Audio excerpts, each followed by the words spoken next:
What a performance from Belgium. KDB, the superstar of the second half, influential in both goals in an amazing way. Lukaku, sensational as well. Eden Hazard finding his feet at this tournament.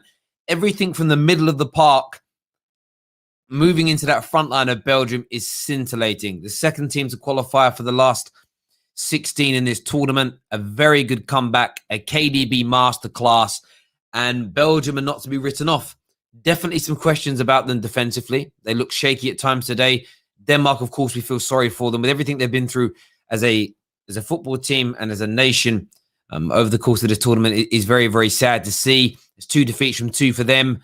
They may struggle now. Who knows what, they win their final game well. Maybe they scrape through in one of the final sort of 4 places as the third best runners up. They're going to need a very good result in their final game against Russia.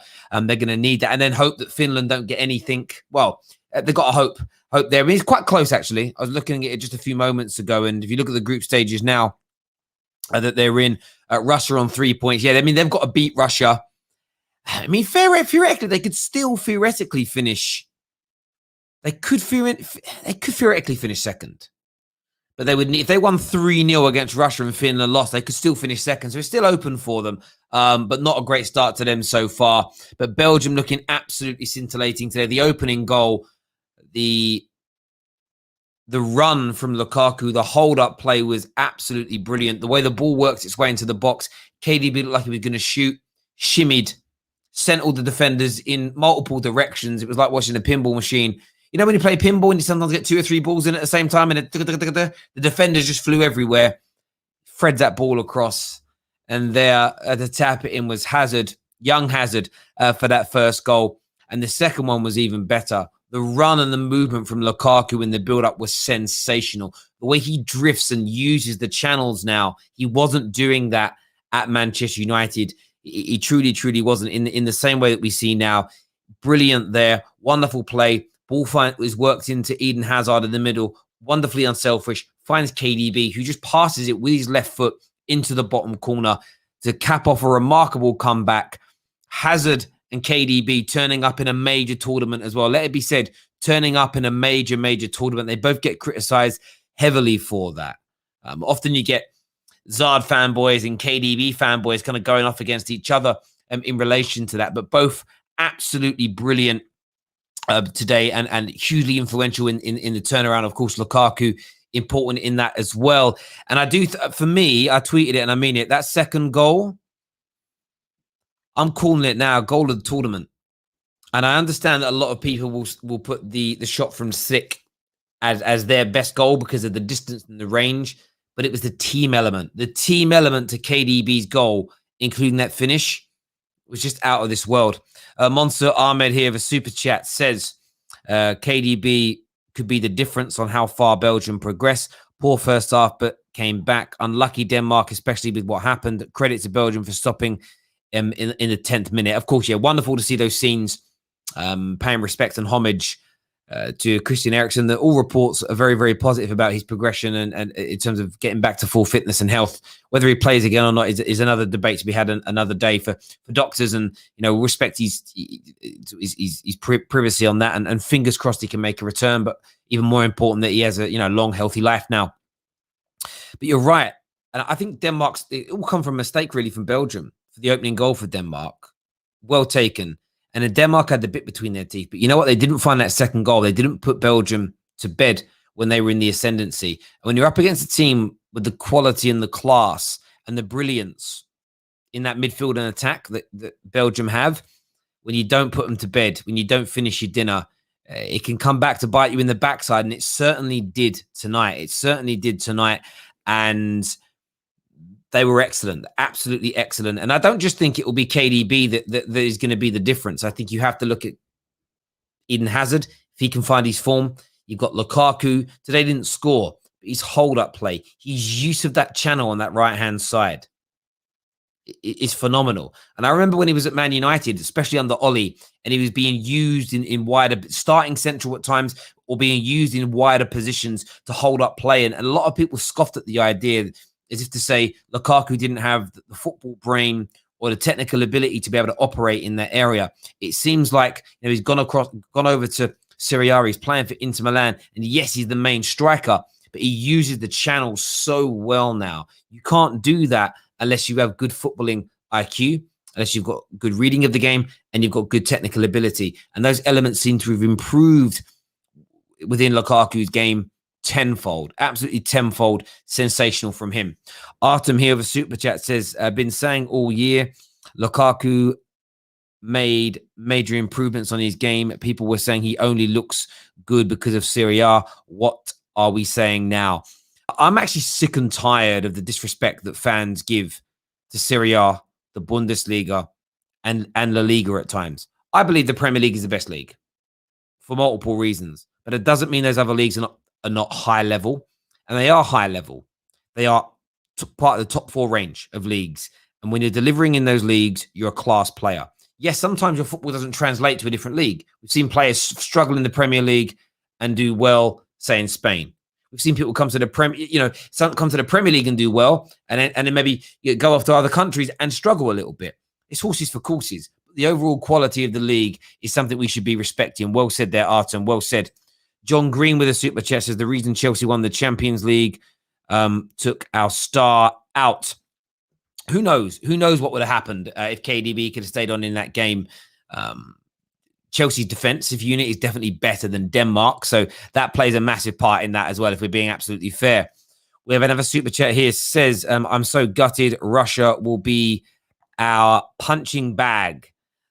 Maybe they will. I assume you're a Dane by the denomination, and thank you for the super chat. And hopefully for you, you can do it. I would like to see Denmark progress after what they've been through as a nation in this tournament. I truly would. Stefan here says, this is exactly why beauty in football is important. Denmark excited me like few other teams in this tournament. I wish they qualify. It was a very good game. But you know what? Both games so far today, Ukraine-North Macedonia was an entertaining and high-quality game, and so was this tonight. There's no doubt about it. Keep your super chats coming, ladies and gentlemen.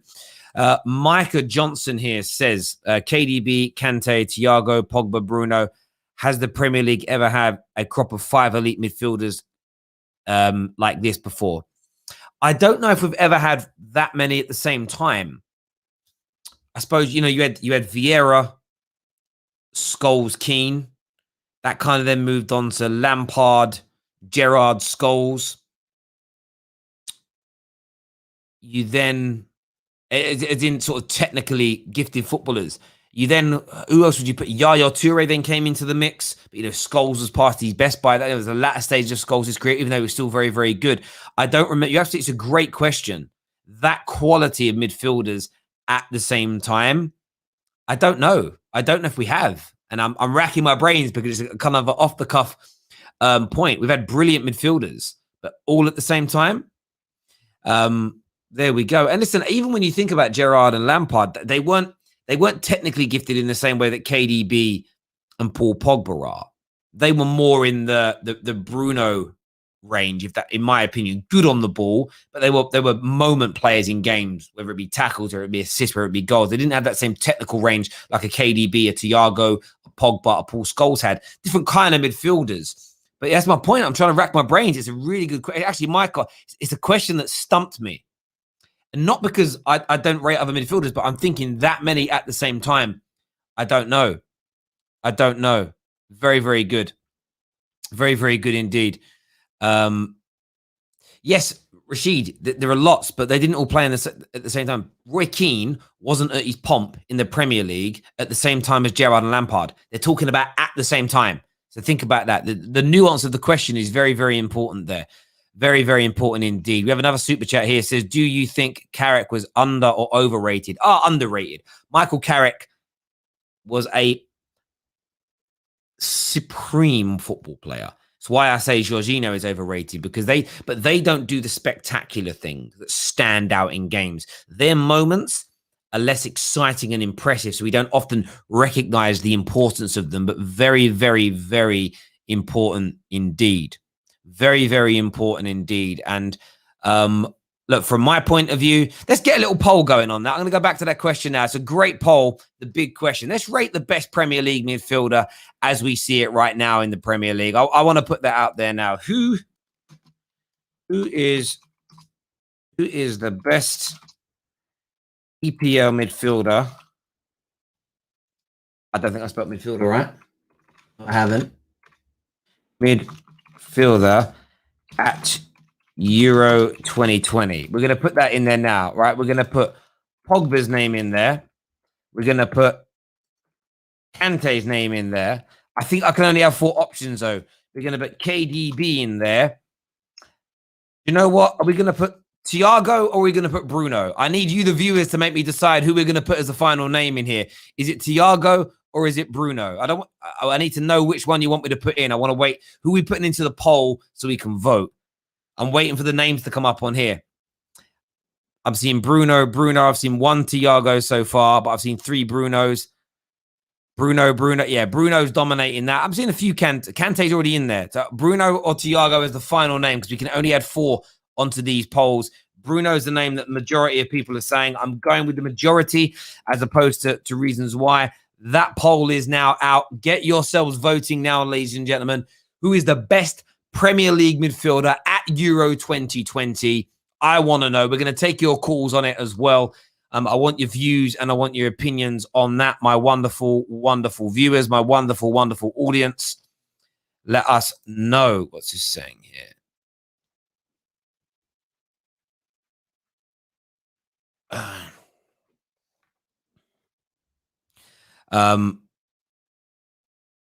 There we go. Sorry, I've just seen a thing there.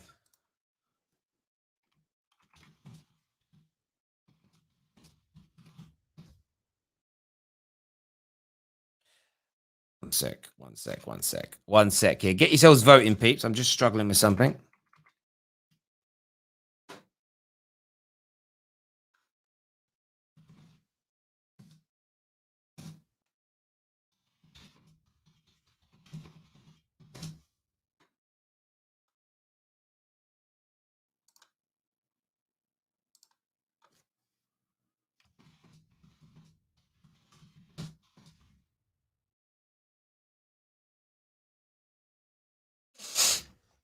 Yeah. There we go. Right. Let's move forward on this now. In terms of what's being said. I'm going to share the link for you guys to call in. I'm going to post it in the live comment section right now. I'm also going to post it on the Discord server. And I'm going to post it in the general chat this evening. No, I'm not. I'm going to post it in the StreamYard link room that's been designed exactly for this. I put that in there now. If you guys want to call in and have your say, have a little chat about tonight's game as well. Lord Bentner was a madness. He was an absolute madness. I'm seeing a lot of you like comment and say, but get your votes in. Let's take a little look now at this poll. Is the poll out? Why can't I see this poll? It should appear in a minute for me. I can't actually see it right now, which is very, very strange indeed. Very, very strange indeed.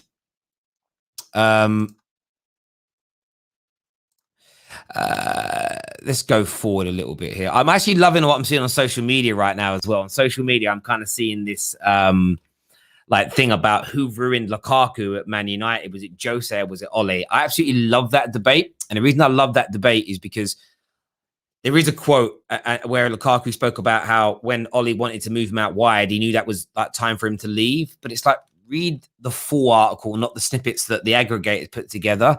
He spoke about very much that being final straw. It doesn't really matter to me. It's all a bit of fun. It's all a bit of banter. The sad bit is the Premier League lost him. The great bit is that he's gone elsewhere and, you know, he's done an absolutely fantastic job. There's no doubt about it. Michael here says, how comes Grealish isn't in that list? He is the best by a country mile. It's because of Villa. Why don't you rate him? I rate him massively, but I was using the super chat that came in from Micah and the list of players he gave. You know, as I always say, this is my show, my stream, but your show. And it was kind of dictated by the viewer there. If Grealish's name was on there. But I'll be honest with you, I also see personally Grealish as more of an attacker, like an inside forward as opposed to a midfielder. I swear he plays in the front three for Villa as opposed to the midfield, unless I'm completely wrong. about that. Unless I'm completely wrong about that. I might be. I swear he does. Like the kind of inside forward role. I could be completely off my rocker. But why do I think he plays there? Because he does play there. Yeah, left wing is his main position. So that's why. I just, sometimes you're like, I swear that's what I know. But I need to go double check in case I'm wrong about that. First caller of the day we're gonna get on here is man like Dag. What you saying, bro? What's going on? What's going on? Yeah, I'm good, bro. What did you make of tonight's game? It was a very slow start, right? Being a Chelsea fan, any Chelsea fan or any team that plays in a back three, you know that once you concede, it is the hardest thing to be able to get back into the game, right? With the amount of players that you have in the defense, it gets a lot harder because you're missing that one key attacker in the front. So it gets really hard to try and get back into a game when you're 1-0 down already, right? And the way that Denmark was playing in the first half, it was really good, right? They were controlling the possession and oh my god, dude, I hate Spurs, I really do, but Højbjerg is an underrated midfielder because he was doing everything alongside Delaney in that game, and then Kevin De Bruyne. It's that simple. Kevin De Bruyne came on and absolutely changed everything. And it's very hard to put into words like what he can do for a team because even though they were still playing in that back five, it was like the game opened up, right? They plopped in Hazard as well, and it was literally magical. Like it was something that you can't describe unless you're watching the game itself, right? Yeah. Like the moves that they were making, it looked like the Spanish team was playing the passes that they were making, like the tiki-taka football, and it was beautiful. And that finish, I'm not going to lie, that Kasper Schmeichel should have.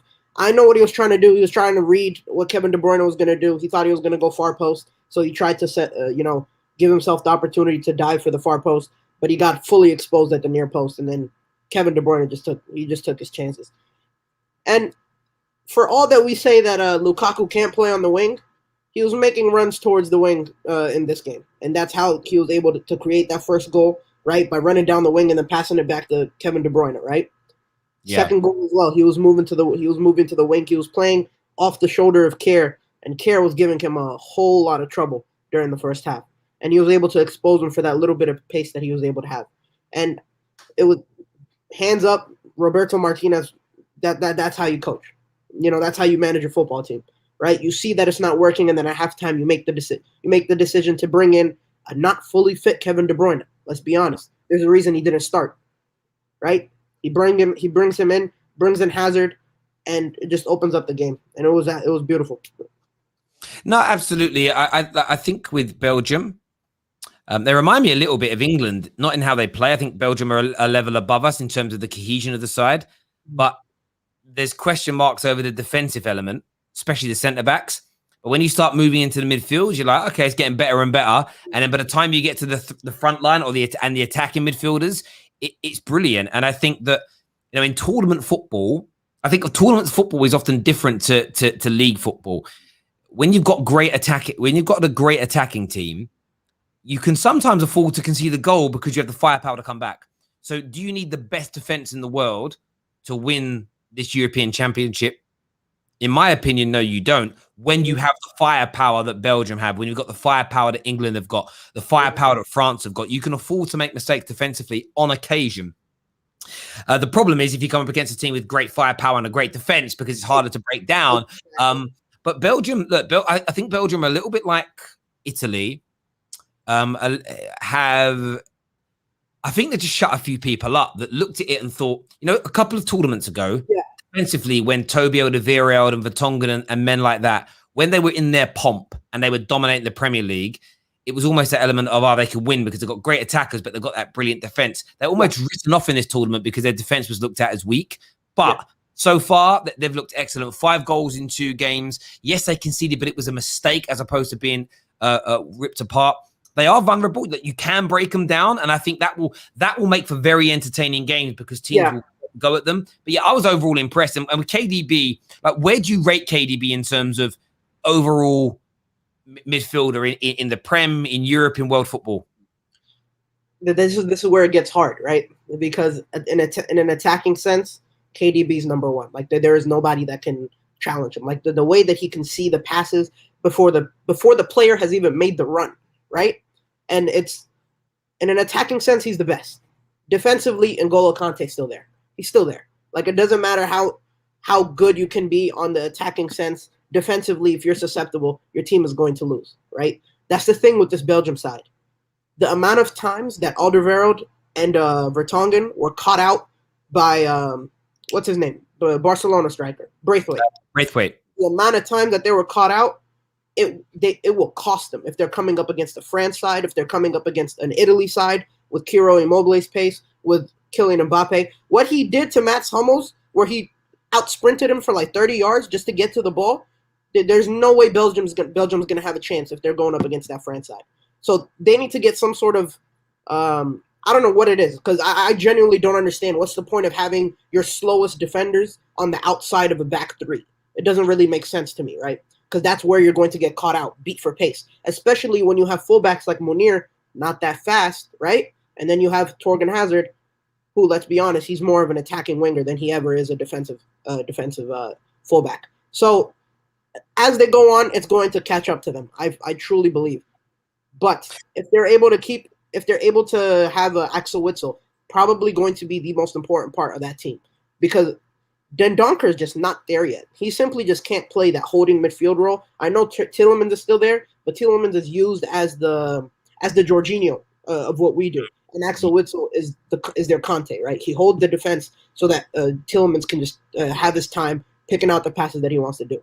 So if they don't get their players healthy, they're going to have a hard time trying to progress in the tournament. I make you right now. Holding midfield players, anchoring midfield players are in some respects can be more important at tournaments than world class centre backs, because it's bridging that gap between attack and defence, and it's anchoring and shielding in that way. Listen, Dad, great call, mate. Speak to you again soon. Top man. All the best, buddy. Thank you very much indeed.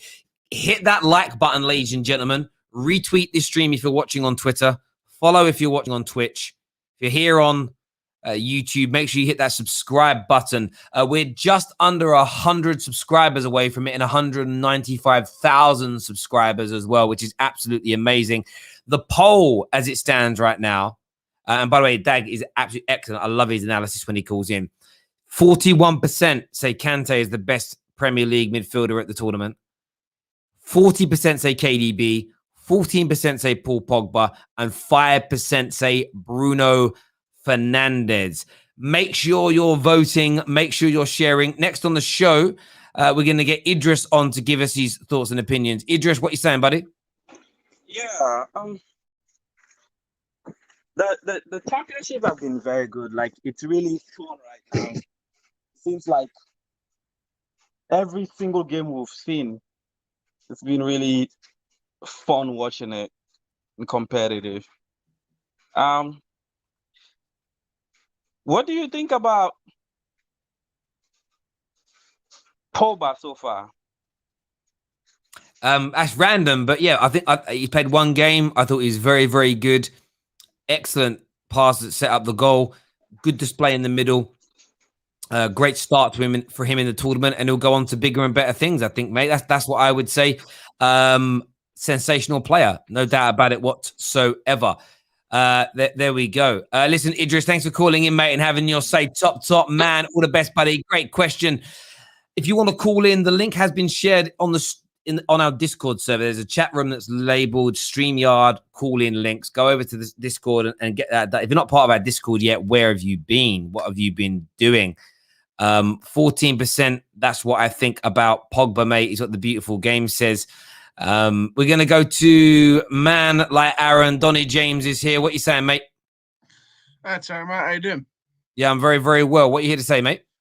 Well, firstly, we've done a bit of transfer business ourselves today, so nice to see the big clubs taking a break while we dominate the headlines in the transfer market. Look, today, I think that Belgium just had that extra step forward in the second half. I think that KDB is just another level. He's just unbelievable. First off, Denmark dominated that, and Denmark still had their fair few chances in the second half.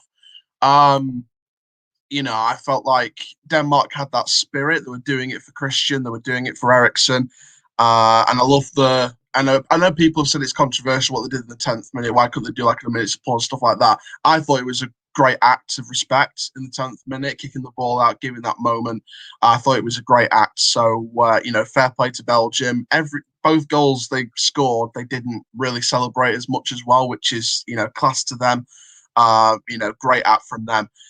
And, I feel a bit sorry for Denmark because I think they had the capabilities of winning that game, or at least getting a point after that game. Braithwaite was great. I think Højbjerg's very underrated, needs to be used in the right way. I think that the overall Danish team was great. I mean, I can't remember his name now, but he's a player at Brentford. I watched him in the Football League this season.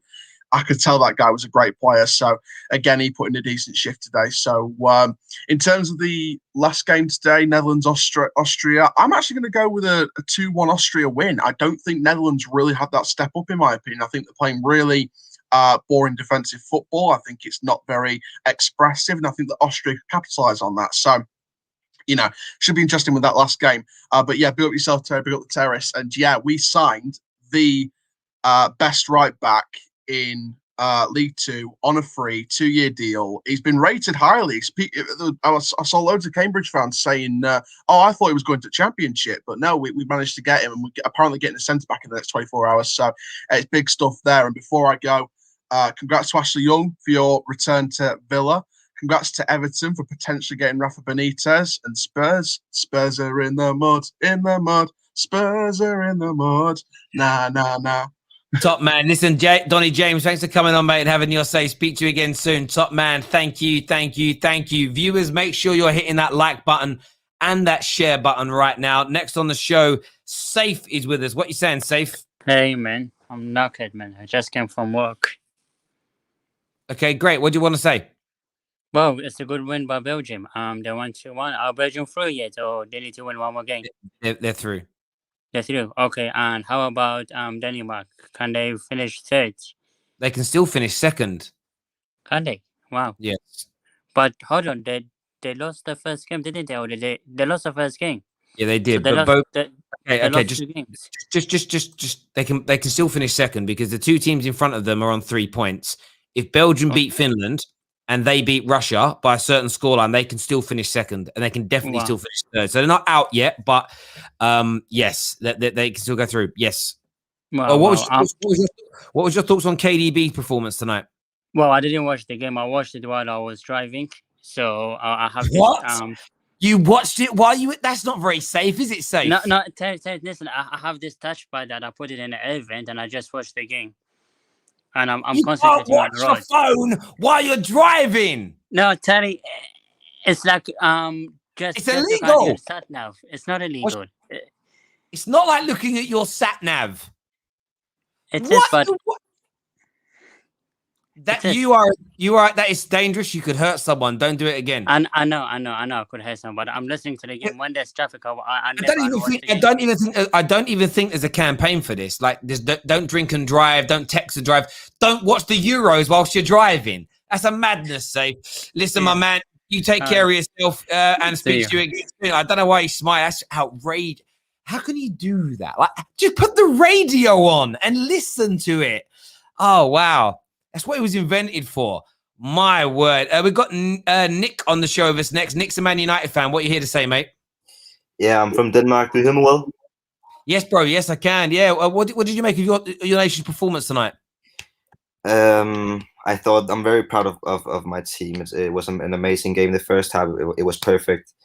Obviously, the incident happened Saturday, and the nation has been, it's been quite a few days. And I think the coach, Kasper Hjulmand, who is the coach of Denmark, he did a good job of bringing the nation together in this tough period, and also the players, especially because a lot of it hasn't really been shown on international TV, but here in Denmark it's been very televised. A lot of the players have been very traumatized, especially Mæhle, who was very close to the incident, and obviously Schmeichel and Simon Kjær, who was very close to it as well.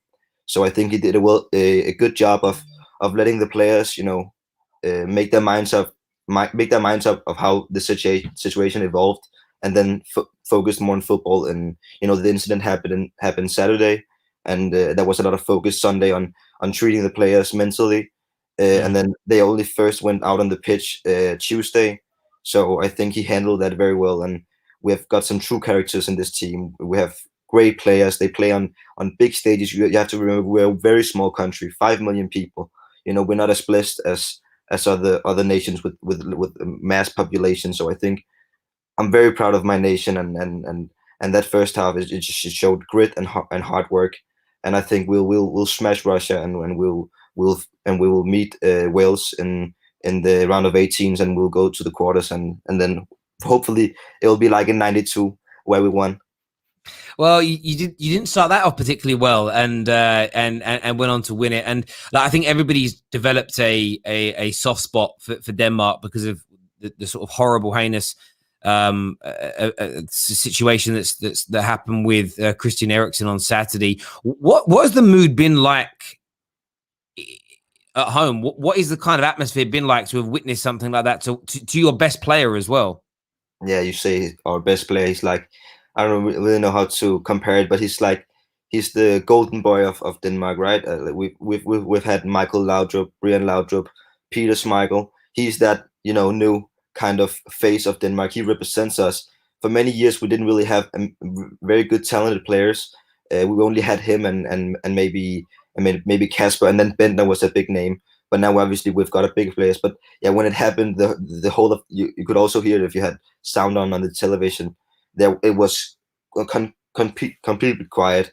You know, we have big screens all over the country where people we've seen videos, and I was myself in my hometown. I was out on a big screen. The whole nation, it was just quiet.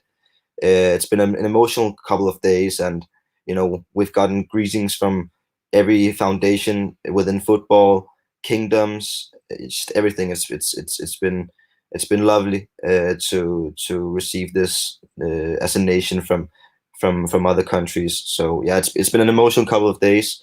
But the most important thing is that Christian he's healthy, and he can be with his kids and his wife. Obviously, we know now. I don't know if you've read it, but he's gonna get this pacemaker, which means that he probably won't be able to play in Italy because they have this rule against pacemakers. The athletes can't play with them. So hopefully he'll be back on the pitch because he's a magician. I know you've watched him in England. He was amazing over there. Definitely for me, maybe biased, but definitely top 3 Cam in the past decade. I'm not even as a Dane, also as a neutral. His stats speaks for himself. He's a magician on the football pitch. Yeah, and look, I mean, Daley Blin had the exact same operation, and he's been playing, and he's had a few moments again. Some I think he collapsed in pre-season last year after having the operation, but appears to be, you know, one thing about the footballers at this level, the privilege they have is that then there's no necessity for them to play because they're wealthy. They've made their money. They don't need to. Exactly. So they're only going to do it if it's safe. And fingers crossed, it's a successful surgery. Fingers crossed that he can get back. You know, if he wants to, then fingers crossed he can get back to playing again and doing what he loves. But as you say, the most important thing is that, you know, he's here. He's healthy. He's healthy enough considering what happened on Saturday. And because there were moments where the world didn't know. So yeah, it's really good to see. And I think these are the kind of moments where you see the world come together over a sport. And it was as horrible as the situation was. There was beauty in the aftermath with the way everybody came together. Does that make sense? And I think sometimes, listen, I want to beat, like if England play Denmark at some point in this tournament, I do want to beat you. I will say that now. It's not going to happen though. It won't, because of the rooting won't happen. But at the same time, that you develop soft spots for people, and it's really beautiful to see the way so many nations have come together to support Eriksen, his family, and Denmark as a footballing nation and as a country of people through it. So yeah, it's really beautiful to see it is. And listen, mate, great call as ever, and look forward to speaking to you again, mate. Top man.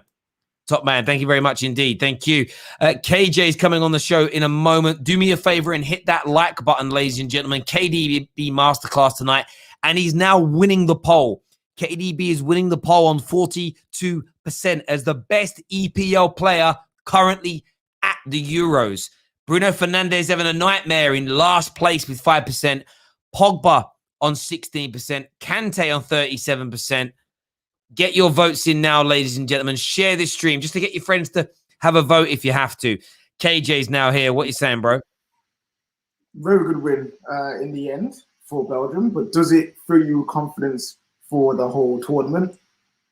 I don't know. That defense was getting ran at by Braithwaite and Paulson. If that's Mbappe and Benzema or Sterling and Rashford or who else is there? Ronaldo and Jota, would they be able to withstand that? That is the big question of the day. So great win. Kevin De Bruyne is amazing, isn't it? Like, he is just so good, and he's going to be key to them going far. Their attack is fine. Eden Hazard, De Bruyne, Lukaku, excellent attack. It's just now that back line, can that withstand the attacks of other teams, bigger and better teams? We'll have to see. We'll have to wait and see. Yeah, that part is very, very true indeed. There's no doubt about, what it can handle, what it can take. Well, as I said earlier to one of the previous calls, I think it was I don't remember who it was now. It might have been Dag. With the attack they've got, they can continue to go and still come back. They can break down any team in this tournament. They can score against, which gives them a massive opportunity. And as you say, I think with like a lot of these teams, Belgium and Italy have really impressed us so far. And I think that we're just moving into a situation now where we're nearly at the end of the group. Well, we're not nearly at the end of the group stages. We're about halfway through. But I now want to start seeing some of these big teams play each other, because I really want to start seeing the test. And I think what's really nice about all these group stage games is they're great appetizers, because there's still this. Well, how will Italy do against a team equally as talented? How will Belgium do against a better attacking side, as an example? I think there's lots of great questions to be answered that's going to happen in the knockout phase. Of course, still with 1.5 games to go within this round as well. And in terms of KDB status in the game, you've been on streams here where the likes of iTest have come on and just ripped into him, not being a big game player, not being a big tournament player. He kind of shut a few people up tonight, didn't he? Whoever says he's not a big game player is ridiculous. He's turned up in multiple big games and multiple stages. There's no one to shut up. The only people to shut up are the ones that know about football. And do you really need to silence them? No. You know what I'm saying? So KDB is KDB. Well, as soon as he came on, you saw the influence, you saw the difference. And it's just anyone who's trying to doubt this guy now, you're just clutching at straws, man. Let it be. It is what it is. You just got to deal with it, man. Like, KDB is phenomenal. Yeah, 110%. He truly, truly is. There's no doubt about it whatsoever. He's out of this world, and that's always one of the things for me, which probably I would say frustrates me the most about conversation. We all have our favorites, and you know what? We've said this a few times on the stream. I have become a bit bored of so many. And I will say it bluntly, so many YouTubers when it comes to football analysis. Do you know why? Because everybody's become, and I'm plagiarizing Neeks, but he hit the nail on the head. Everyone's become an analyst of the game, as opposed to just being a fan. And I used to love it where you would see 3 fans that all have 3 good midfielders, and they all fight the corner for their midfielder. I feel like now everyone's like, well, how do I look the most credible? As opposed to, how do I look like the best fan of my football club? And you know what? I think KDB is one of the greatest midfield players the Premier League has ever seen. He's absolutely world class. He's scintillating and he's amazing. And we can just, do you know what I want to do is enjoy that in its isolation. Yes, we've got a poll that's running right now. People can vote for who they think the best is. But people often think if you think Bruno's better, or if you think Kante's better, or you think Pogba's better, it means you don't enjoy, like, or rate what KDB is doing. And for me, that's the bit where I can rate them all and just think that and put them in an order without thinking any of them are trash. Do you get where I'm coming from? Yeah, completely. It's not that hard, but you know what football fans are like. They just love to make things difficult for no reason. Have your favourites, but then also recognise the talents of other players from other teams. It's not a difficult thing to do. But hey, agenda have to run in it. Agenda have to run. Propaganda has to run in that. So it is what it is. Also, quick before you go, Lukaku left Man United 2 years ago. You know, why is it every time he plays well, Man United's name just keeps coming up? It's getting boring now. It's like, we get it. He did not. His career at United did not end well due to whatever reason.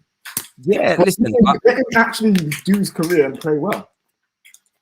No, I completely understand where you're coming from. I think for me, I put a tweet out, and it was more a bit of fun, really. It was because there's a picture I saw trend, like had been retweeted from years ago, of Hazard, KDB, and Lukaku all in Chelsea shirts. And I did a bit of a quote tweet, and I don't know what I said, along the lines of, Jose Mourinho destroyed Lukaku at both Chelsea and Man United, or we didn't get to see him at his best at that club. I don't quite remember what I said. It was a bit of a laugh. I said Jose Mourinho destroyed Chelsea and Man United's chances of seeing the very best Lukaku possible. That's all I said. And then it gets into, he left United because he was played on the wing. It's like, well, if you do your research. By the way, Tade, I've shared the link in the comment section. If you want to call in, I'll share it again. I've seen your comment a few times, mate. I'm like, yeah, maybe it was the right wing thing. And then there's Inter Milan fans saying, actually, Conte's not done something too dissimilar by playing him out wide on the right quite a bit in terms of position that he drifts into. And I'm sort of like, listen, maybe the wide, playing on the right was the final straw.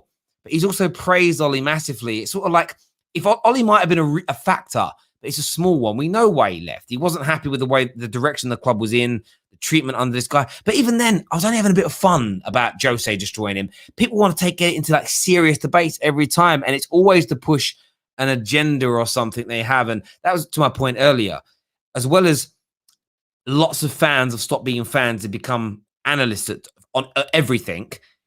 People equally, when it comes to their agendas, it's just sort of like it always goes back to who they want to be in the mud the most. And it's just like, just have a bit of it was a joke. It didn't really matter. It wasn't that important. But there we go. Maybe I should just stop tweeting jokes. Maybe that will help. Or being a bit tongue in cheek or whatnot. I don't know, man. But yeah, Lukaku left 2 years ago. At the time this is the thing though, at the time he left, there were seldom Man United fans that said it was a bad decision. You can't now suddenly call Ollie a madman for letting it happen. Whatever you believe, it's like you supported it. Call yourself silly first for thinking it was a good idea. Because I remember when it was told, the vast majority of Manchester United fans were neutral on it, or at the very least happy, or happy in my view. But there we go. Listen, thanks very much, mate, for coming on. I'm gonna get Tally on there to have you say. I'll speak to you soon, brother. Top man, thank you. I'm not too sure where KJ went there. Tade's with us now. What you saying, bro? Hey, what's up? How you doing? I was actually hoping to have KJ on, but it's fine. Just wanted to talk about the this whole thing about Kevin De Bruyne not being appreciated, by some people. I think people are very used to people that do the leg overs, all that flamboyant stuff. But people seem to mix that up. I think that's where the problem is. If you look at someone like a very good footballer will know the importance and greatness of Kevin De Bruyne because of his efficiency, because of his effectiveness. He's not out for all the fancy stuff. For instance, look at the assist he gave today. This guy had the mental picture of where every single player was before making decisions. And the difference between the best players and the bad players is their ability to be able to have an awareness of where every single person is, which ensures that they have a very, very good decision-making process. When some players receive the ball, that is when they look up to see where their players are. That is not a good player. And this is the reason why this guy has a very great assist rate and number of goals. But let's even look at the assist rate. This guy has a record in Germany as someone that has the highest number of assists in Germany in a single season. It's no fluke. He comes to England. He's done it a couple of times as well. It's no fluke. That tells you the intelligence of this player. But people that don't really understand football, with all due respect to them, they are only drawn by the leg overs, the fakes, the feints, all that stuff. And for me, there goes the problem. And people then believe that they know so much about football, and obviously they're going to open a YouTube channel and say what they think. Well, do you know? Sorry, you want to say something? No, I agree so much with what you're saying. I rate KDB so much, and do you know what? Passing is a very basic form of football, but if your passing's amazing, it's better than any leg over, step over, skill, silk, trick that you can never pull off. David Beckham was an elite level footballer, and a lot of people that say he was overrated is because he didn't ever do anything in terms of on the ball. It wasn't like Ronaldinho or Cristiano Ronaldo with his pomp, but it was his passing range was so fantastic. He didn't need, this is the thing, he didn't need to do all that because he could just go, I'll find you from here, mate. And a ball travels faster from a pass than it does somebody dribbling. Yeah. And that doesn't mean that certain dribblers are not world class. The Ronaldinhos and Ronaldos were amazing at it, but it's a finite amount of players who can dribble and have the skills that those individuals had that still delivered at the end of that to the elite standard needed to lead a team to titles, lead a team to whatever you need to achieve. Yeah. And I think Jack Grealish said it the other day. Jack Grealish said it in an interview with Peter Crouch, and he said when he was a bit younger, all he cared about was looking good, doing a step over, doing the skills, making the crowd go. Oh! But then he realized, that actually, what's more important is getting goals and assists. For an attacking midfielder, the most important thing for you to do is create goals and score goals. That is your primary function as a player. And KDB, I actually think KDB looks good. I think he's got a beautiful technique about him, Beckham-esque as an example. But it's about the efficiency and the outputs. If KDB looked exactly the same way, but didn't create the level of goals that he did, he wouldn't be as good a player. Just because he looks good doing it, if he's only creating half the amount of chances and getting a third of the amount of assists, we'd all say, he's technically good. He'd be no different he'd just be a technically gifted player. He's out of this world. He's amazing. And I think that, the footballing world does respect KDB, and I get why they respect him. And it's because he has both things. He's brilliant on the eye, but he has the outputs to go with it. And that's the very best people in the world do good things, but they have great outputs at the end of it, especially from an attacking point of view. He's top class. Yeah. Yeah. Can I just say this? Like, I said something before that basic is beautiful. It's a very, very strong statement. The reason I say this is because you look at the Barcelonas. Look at the Barcelona, that era with the Xavis and the Iniesta and all that. They don't have no time for fancy stuff. All they care about was the pass and move in tight corners, in tight spaces. And guess what? You save your energy doing that. You don't have to be dribbling 4 or 5 people to prove you're the best player. Who cares about that? How many skills does Xavi have? What he had was passes. What he cared about was the team. The team comes first before your personal, the pursuit for personal adulation. I mean, for instance, when Cristiano Ronaldo came to Man United back in the days, for people that don't know, he was doing, with all due respect to him, he was doing a lot of unnecessary legovers. I don't know if you agree. There were some of those legovers that were taking him nowhere. He was, and he became a better player after about 2.5 years when he got older, when he did less fancy stuff and just got the ball into the box or got himself into the box to score. And I think there was a turning point in his career where he realized, I get more plaudits, I get rated higher, I achieve more when I keep it more simple. And he still, I loved it. As he got older, he would do all the skills and tricks, but it was when we were 3-0 up and he was showing off. As opposed to, he used to sometimes do that. Be 10 minutes to go, it's 0-0, and he's out on the wing doing all this. And it's like, just get the ball in the fucking box. And it's one of the reasons why Ruud van Nistelrooy fell out with him, because he's just like, get the ball in the box earlier. Unnecessary stuff, and that was actually down to, sorry, go on. No, go on, mate. Yeah, I was just going to say, Ferguson was the one that cut it. According to the stories I had, Ferguson was the one that cut all that nonsense off and told him that he didn't need all those legovers and stuff. They were not effective. They were of no use. You were just standing in one spot. It's different from the likes of Ronaldo de Lima. Ronaldo de Lima he wasn't just doing tricks because he wanted to do tricks. He did tricks to get out of tight situations, and he did it so well. He did it, the dummies, the legovers in front of the goalkeepers, getting rid of them, making them look stupid, dribbling 4 or 5 players. That wasn't because he wanted to do it. That's because he wanted to get himself out of a tight situation.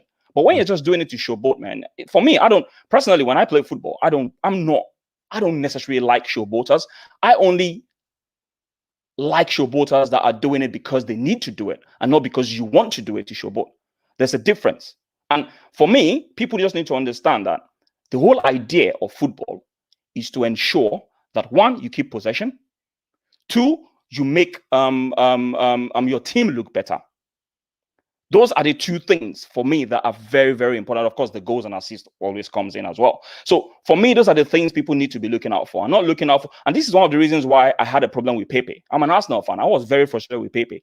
A lot of people were drawn by all his tricks and flicks and all whatnot, which didn't really amount to anything. But what has happened across the last 2 seasons is he's adapted, he's changed his game. He's more team-oriented now. He's not looking for the players' runs. He's not looking for the pass. He's not thinking of the pass first before the dribble. He still dribbles, but he dribbles when he has to. Maybe when he needs to get out of a tight situation, not just the first thing that comes to his mind. And that for me has been major issues with Pepe.